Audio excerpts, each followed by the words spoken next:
When cryptojackers make $1, you lose 53. The Sysdig Threat Research Team exposes the most common and costly attack trends like cryptojacking, supply chain attacks, hacktivism. Months of field research packaged up for free. Download your copy now at sysdig.com.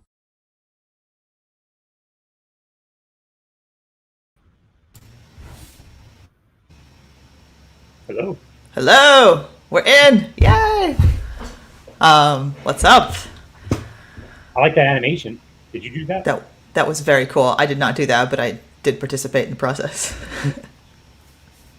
It's very cool, and I'm kind of impressed that we're associated with it. I mean, well, your team did all the work, so I guess we're going to talk about all the awesome work they do.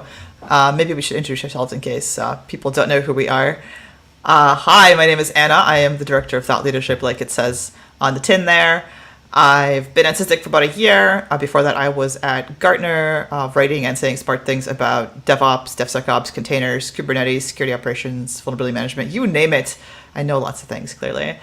And now I'm kind of doing the same stuff here. So we're trying to help folks understand the industry and do the right things for the security program, whether it's with our tools or not. Hi, my name is Michael Clark. I'll go the opposite direction of Anna and start with where I started out. I worked for the U.S. intelligence community for a number of years, making fun things for them.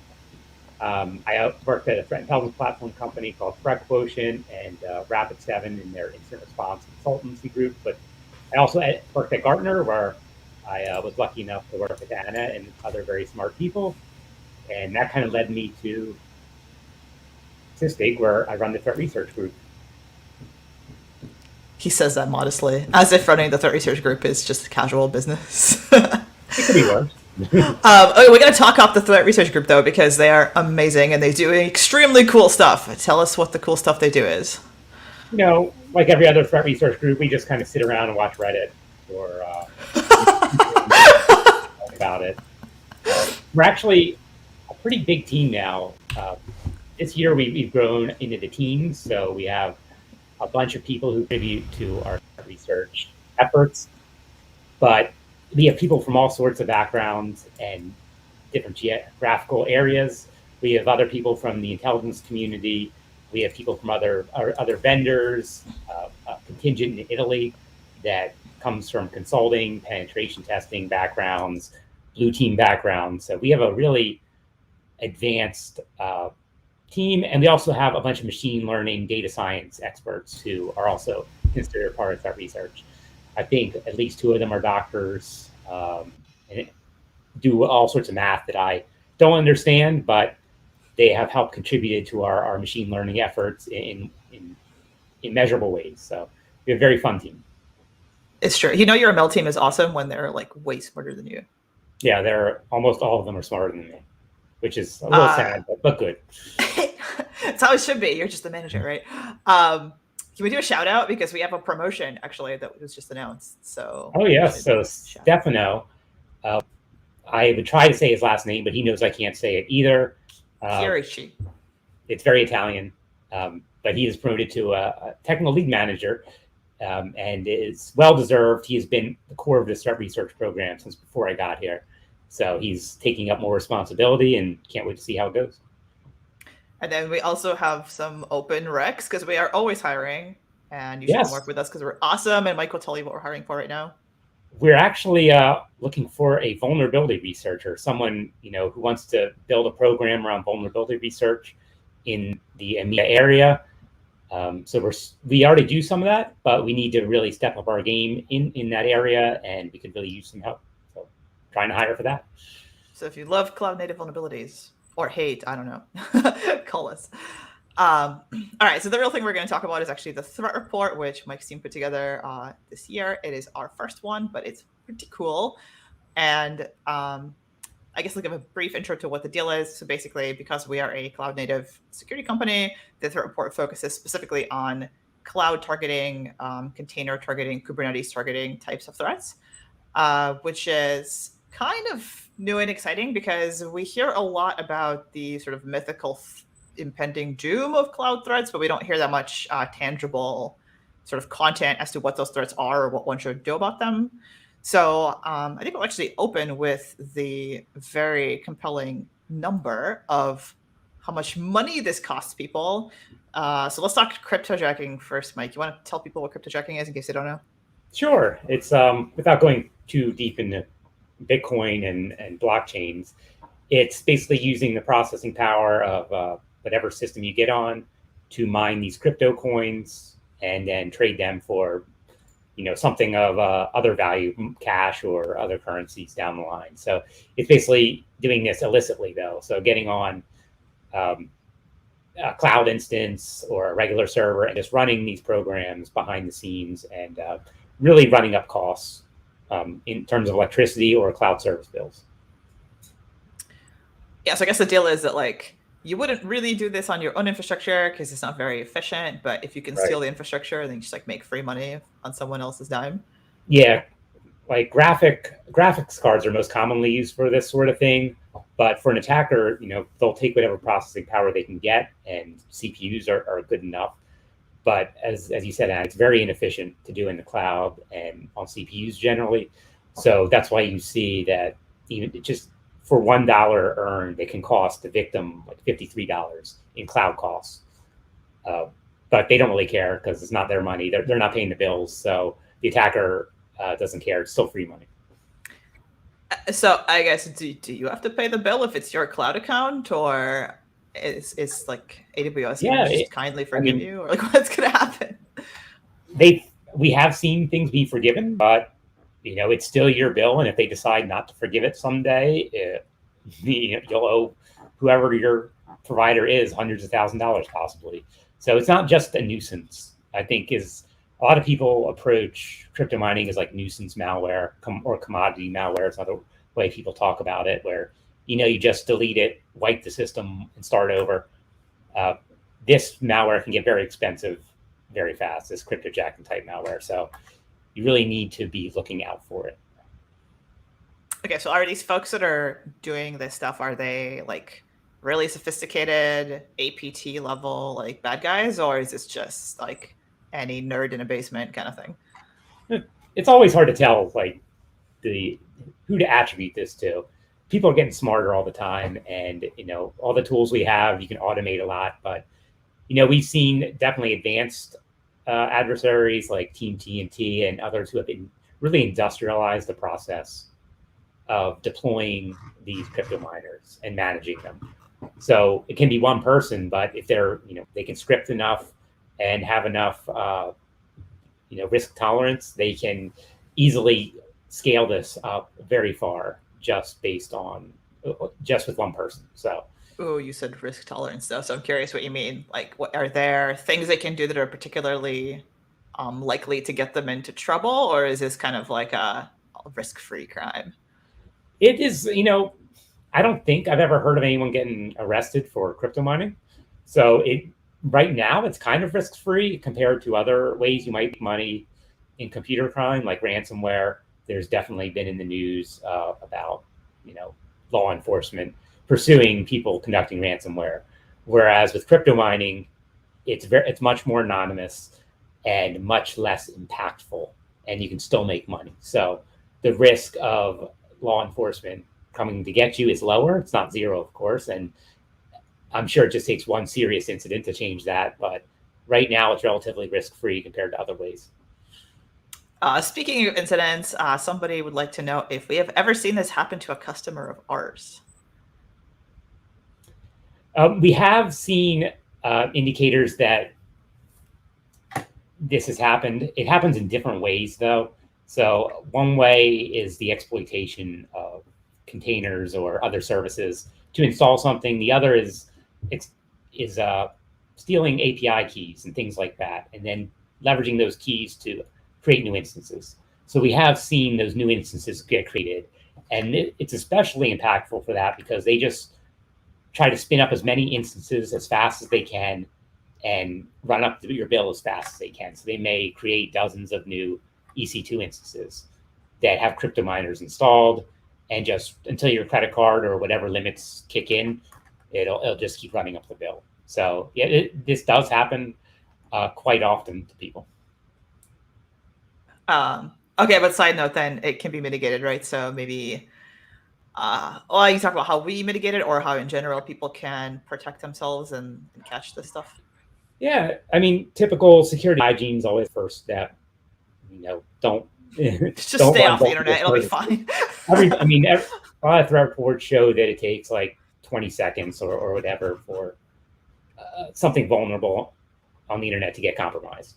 So obviously, Stay off the internet, obviously. Yeah, don't go on the internet's one good way to avoid this. But security hygiene is the first way, but also when it comes to things like more complex attacks or secrets management, you need to be monitoring what's going on in your environment for new instances coming up or for known crypto mining indicators of compromise, like mining pools and other things, or other anomalies in your monitoring things, solutions for your Kubernetes systems or whatever. You just have to keep an eye on what's going on, and you just can't ignore when things get out of hand with your performance.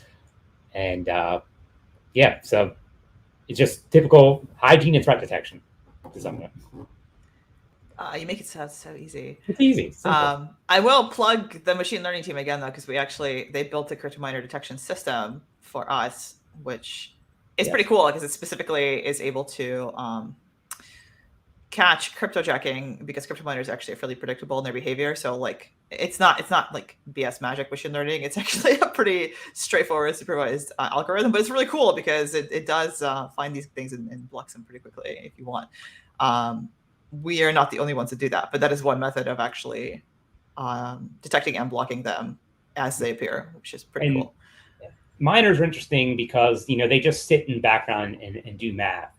So if they're using like a proxy server instead of going right to a mining pool, which is where crypto miners report to often, it can be tough to actually detect them because they're not doing much. So that's where the mining model comes in, is to detect these threats that may be hard to figure out with rules.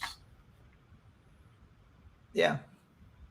Okay, let's talk more about miners, but in container magic land, because that's the other thing we're kind of into is containers and Kubernetes. And I guess one of the things that we did, and maybe Mike can add more to this, but you're all probably familiar with Docker Hub. So Docker Hub is this giant public repository of stuff where you can go and pull containers.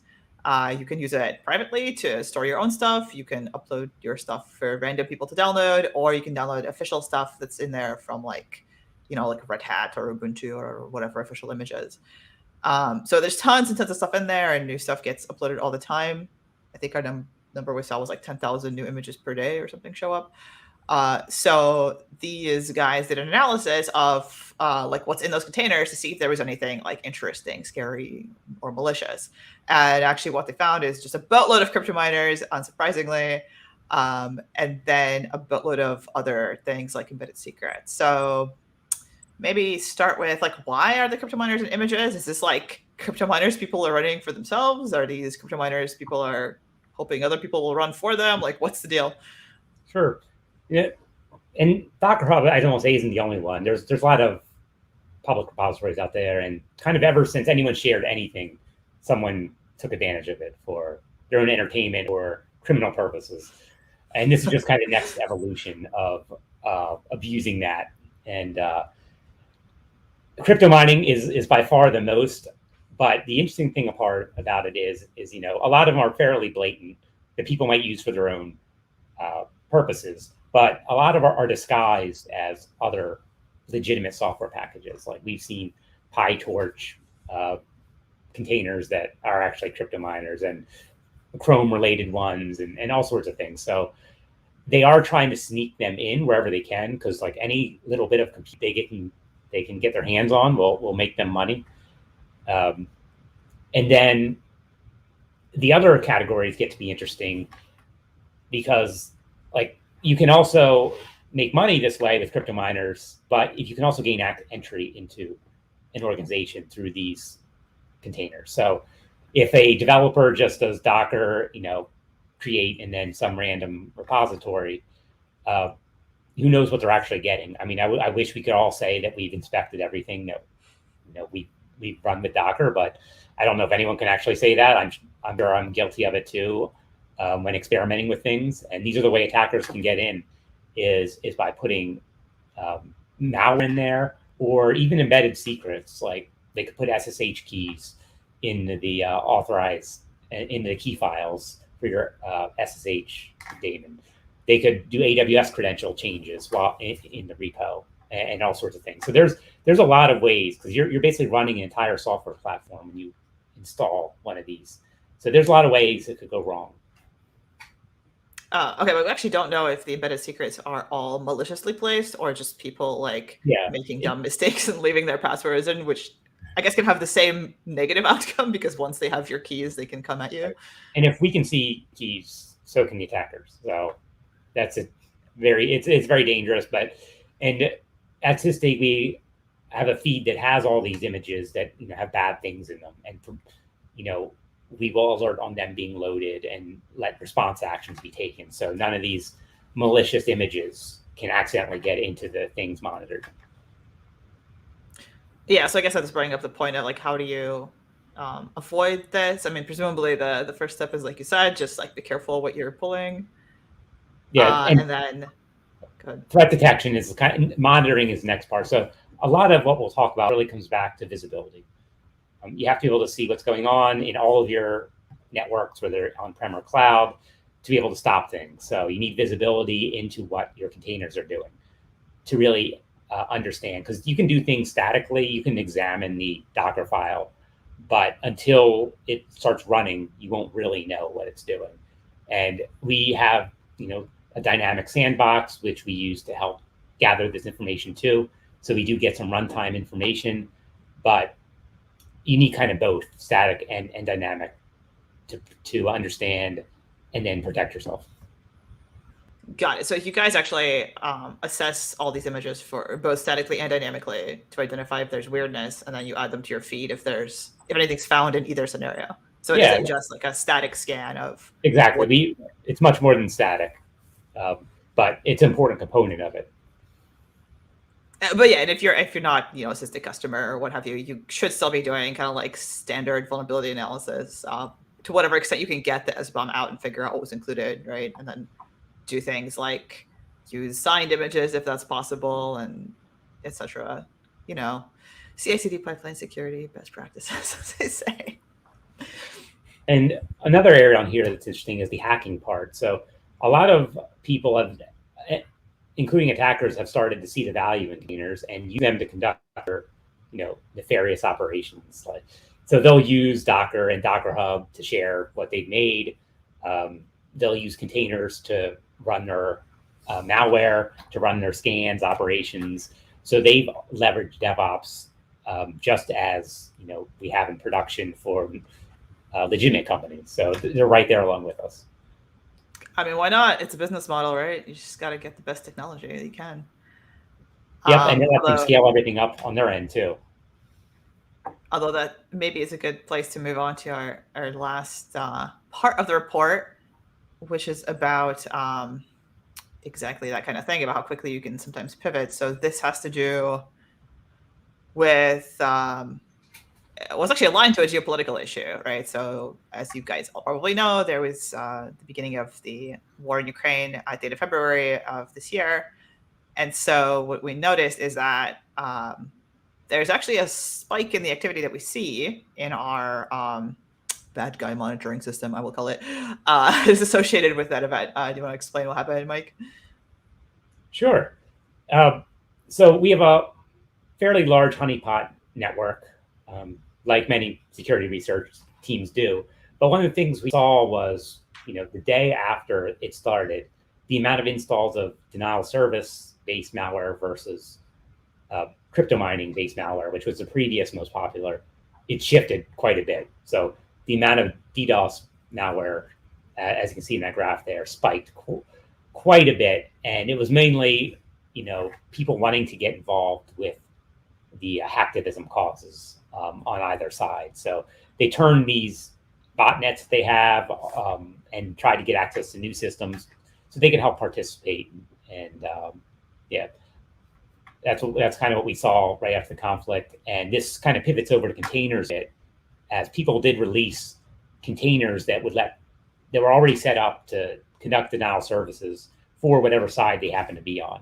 Like all you needed was the container and then to run it, and it would actually automatically go get targeting information, like what websites. So you just had to do like one command, and you were participating in the effort against the enemy, or however they kind of felt they were participating. Yeah, I mean, I think that kind of hits to something we don't necessarily think about that much as we get stuck in our like cloud native application architecture, building like super scalable modern software.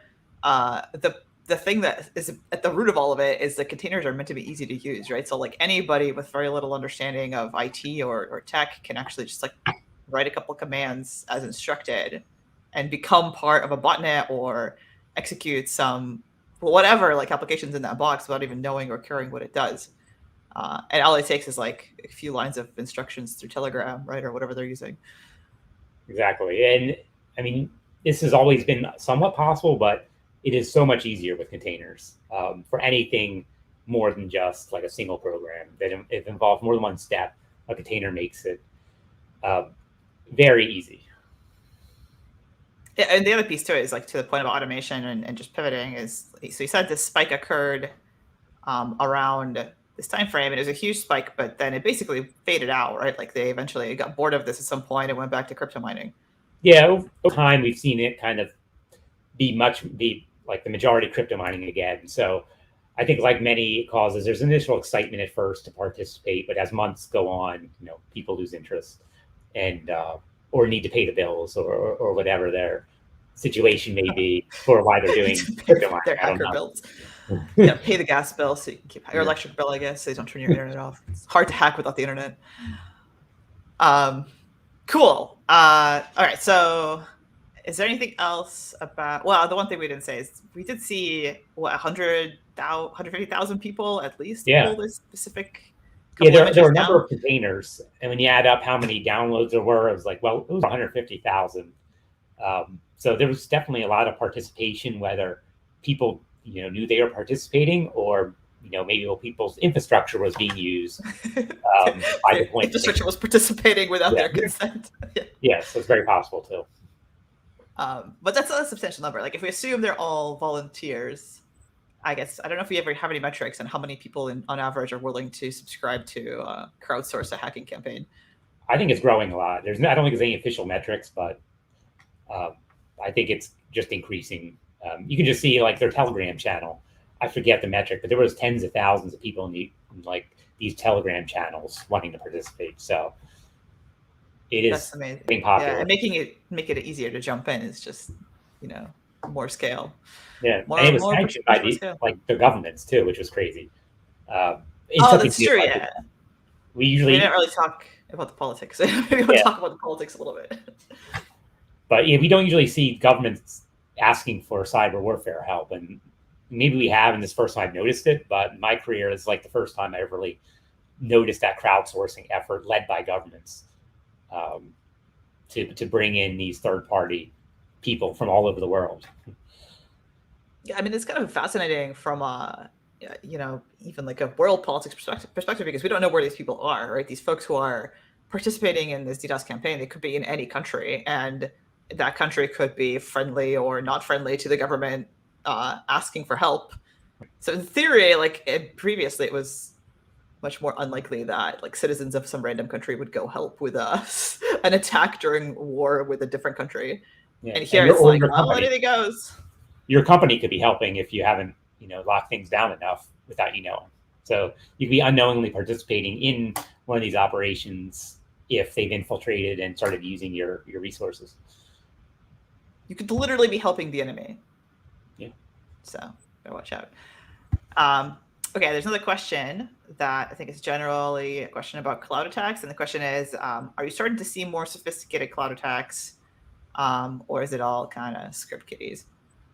Yeah, a large part of it is still the unimpressive kind, but we are seeing more complicated attacks in that they're starting to look whether they're in the cloud or look whether they're in the container, and then take different actions off of that. So, for example, with the cloud, there are IAM roles, IAM credentials you can steal if you get on EC2 server, and that could possibly get you in other places.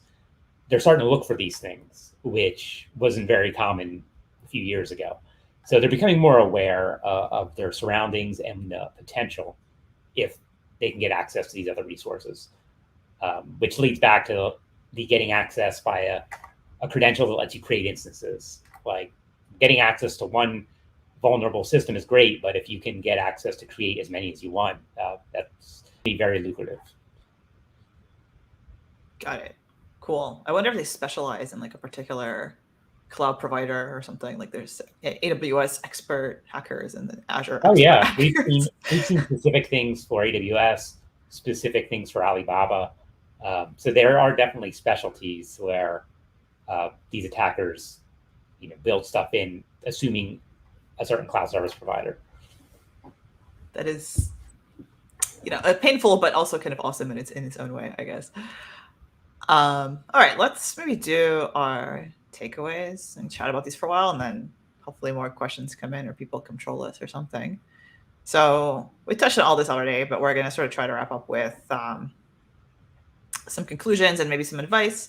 And the first bit is that the cloud attacks are real and they cost real money.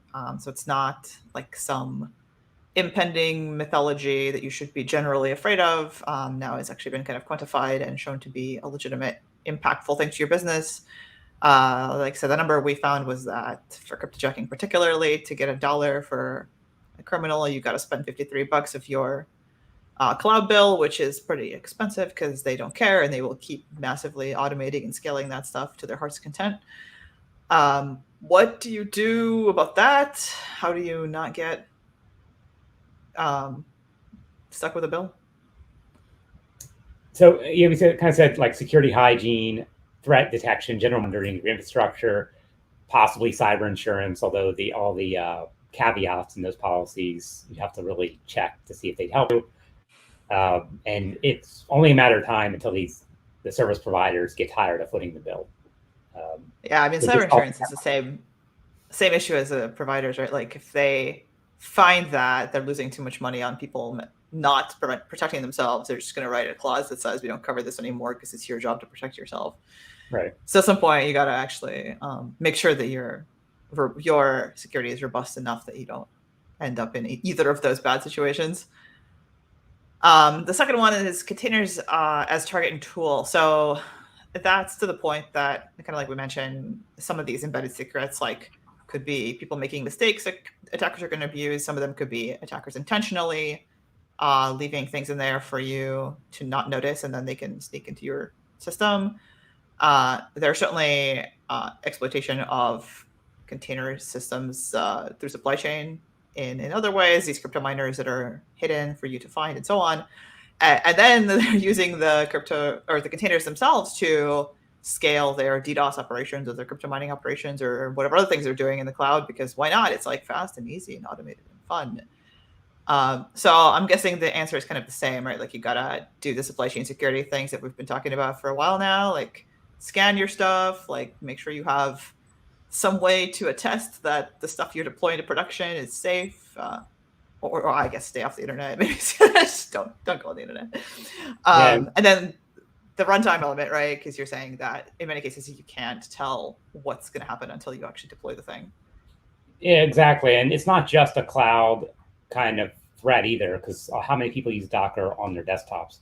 Probably a lot of developers now, and it's basically just like bringing in some unknown package and running it, except it's a lot more complicated and can do a lot more things to your environment, possibly. So containers are great, but they have that downside too, that you need to have visibility in how they're being used.